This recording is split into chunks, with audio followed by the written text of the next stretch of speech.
그럼 바로 이어서요. 더불어민주당의 강훈식 의원, 지금 선대위 대변인을 맡고 있습니다. 연결해서 또 이야기를 들어보겠습니다. 강 의원님 안녕하십니까? 네, 안녕하십니까. 강훈식입니다. 먼저 또 여론조사로 시작을 해야 될 텐데 이게 오차범위 아니어서 정확하게 표현을 하면은 1위도 아니고 혼전양상이라고 표현을 해야 되거든요. 어떻게 좀 받아들이고 계세요? 네, 일단 방금 우리 김경진 의원 말씀하시는 거 잘 들었습니다. 예. 이게 사실은 굉장히 급하게 오른 지점들이 있거든요. 근데 이유는 지난 5개월이 넘도록 한 6개월간 국민 1,600만 명이 촛불 들고 광장에 나왔고 국회 3분의 2가 탄핵을 해서 탄핵을 통과시킨 것 아닙니까? 그리고 헌법재판소도 8대 0까지 이렇게 쭉 다 밀어낸 겁니다. 예. 근데 결과적으로 보면 그렇게 하고 나서 박근혜 대통령이 구속됐습니다. 이제 구속되고 나니까 이 일방통행 여론 흐름이 한쪽으로 확 뒤로 밀리는 거거든요. 그래서 저는 일시적인 반작용 같은 개념으로 이게 지금 뒤로 온 것이다. 아, 일시적인 반작용이요? 그렇죠. 한쪽으로 해서 다 탄핵시켰습니다. 탄핵이 됐고 이제 구속까지 된 상태 아니겠습니까? 예. 그러니까 이제 사람들이 쫙 뒤로 밀린 거죠. 일단 다 이제 거기까지는 다 이제 했구나. 이렇게 해서 뒤로 밀려나고 지금 이제 보니까 구체적으로 그렇다면 누굴까? 이렇게 해서 어떤 지향이라든지 가치에 따른 후보에 대한 지지가 아니라 문재인의 상대성 있는 후보에 대해서 몰려있는 일시적 상태가 아닌가 이렇게 생각이 듭니다. 그러면은 그게 조금 흘러가도록 문캠프에서도 뭔가를 해야 되는 거 아니겠습니까?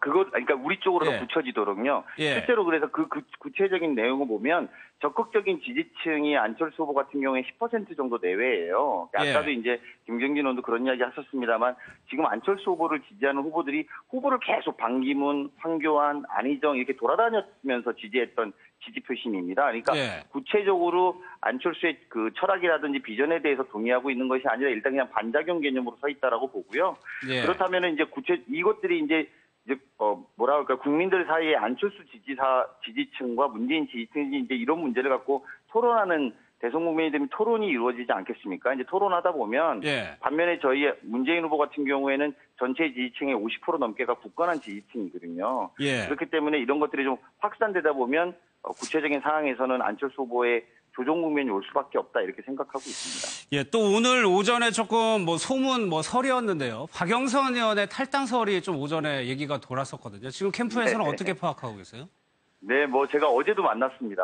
만났고 같이 이야기를 나누는데 전혀 그런 생각이 없고요. 또 오늘 공식적으로 나온 것도 전혀 그런 의지가 없다라는 것을 본인도 공식적으로 이야기한 것으로 알고 있습니다. 그러면은 일당 탈당 행렬은 이현주 의원에서 멈출 거라는 말씀이신가요? 네, 그렇습니다. 더 이상 탈당하실 분들은 없는 걸로 알고 있습니다. 알겠습니다. 오늘 안희정 지사 만나러 문 후보가 내려간 걸로 알고 있는데 이거 좀 늦었다는 지적도 있습니다. 이제 시간으로 보면 이제 한 이틀, 3일 지났는데요.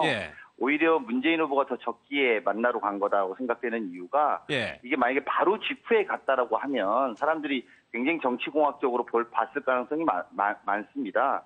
왜냐하면 한 후보를 막 지지하고 갔었는데 다음날 만난다고 해서 그 마음이 돌아오지는 않잖아요.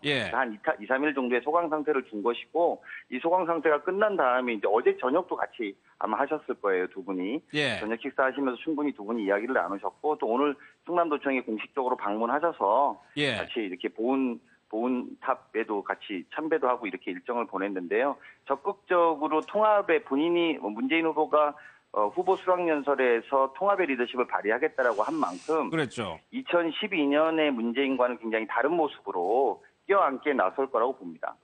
그리고 이재명 씨하고 셋이는 호프데이인가요? 호프를 같이 하신다는 건가요? 네, 호프 미팅은 또 주말에 예정되어 있고요. 아마 오늘 또 이재명 시장도 아마 만나는 걸로 알고 있습니다. 이제 네거티브 공세가 이제 본격화될 수도 있을 텐데 문 후보 캠프에서의 대응 방식을 두고도 조금 지적이 나오는데 어떻습니까? 그 부분은요? 이제 선거 때가 되면 네거티브들에 대한 검증이란 빌미로 네거티브들을 늘 많이 하죠.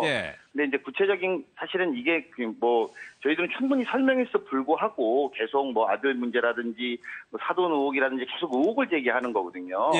근데 만약에 그런 의혹들은 저희는 지난 대선에 다 사실상은 의혹을 다 견뎌왔고 지금은 오히려 안철수 후보가 검증에 무풍지대에 있었기 때문에 안철수 후보의 검증이 더 본격화돼야 되는 타이밍이 아닌가 이렇게 생각하고 있습니다. 알겠습니다. 강 의원님 오늘 말씀 고맙습니다. 네, 고맙습니다.